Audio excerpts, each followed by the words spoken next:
This is sort of part B, I guess, of what we just spoke about, the genealogy of Christ, Jesus being the son of David. A lot of hard names here. Matthew 1, verse 12 to 17. I will attempt to pronounce these names. Anyway, there's some history here. Verse 11, it talks about Josiah begot Jeconiah and his brothers about the time they were carried away to Babylon. Israel was not pleasing God. They were not living the way they were supposed to live, so God punished them by allowing them to be held captive to Babylon.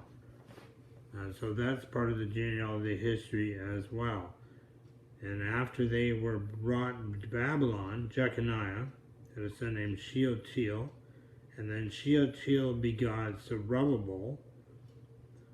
Zerubbabel begot means just the kid was born, okay? Zerubbabel begot Abiad, Abiad begot Eliakim, Eliakim begot Azor, Azor begot Zadok, Zadok had a son named Achim, Achim had Eliad, Eliad begot Eliezer, Eliezer begot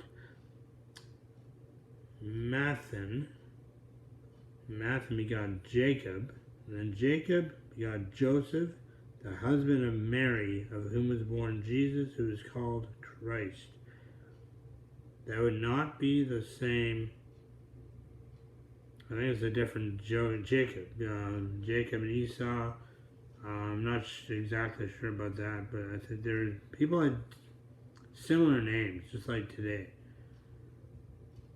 So that's the end of the genealogy. And then verse 18, verse 17 is a summary of the generations from Abraham to David, 14 generations. I'm not sure what a generation was. I think 30 or 40 years, something like that.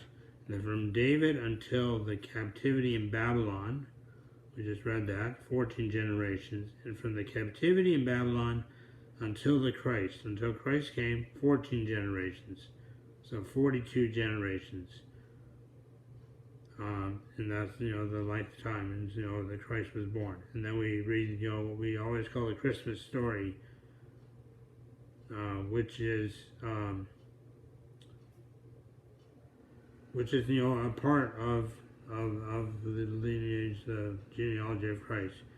And remember I said that Jesus was born by the Holy Spirit. Mary was betrothed, engaged to Joseph. Before they came together, she was found with child. That was before they were actually married. She had found a child of the Holy Spirit. And then Joseph was, being a just man and not wanting to make her a public example, was minded to put her away secretly. In other words, divorce her. But while he thought about these things, verse 20, an angel of the Lord appeared to him in a dream, saying, Joseph, son of David, do not be afraid to take to you Mary, your wife, for that which is conceived in her is of the Holy Spirit. We'll stop there at verse 20.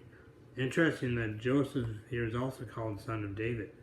And realize, beginning of the chapter, that Jesus Christ is called the son of David. So, just leave that for you to think about for now. Talk to you later.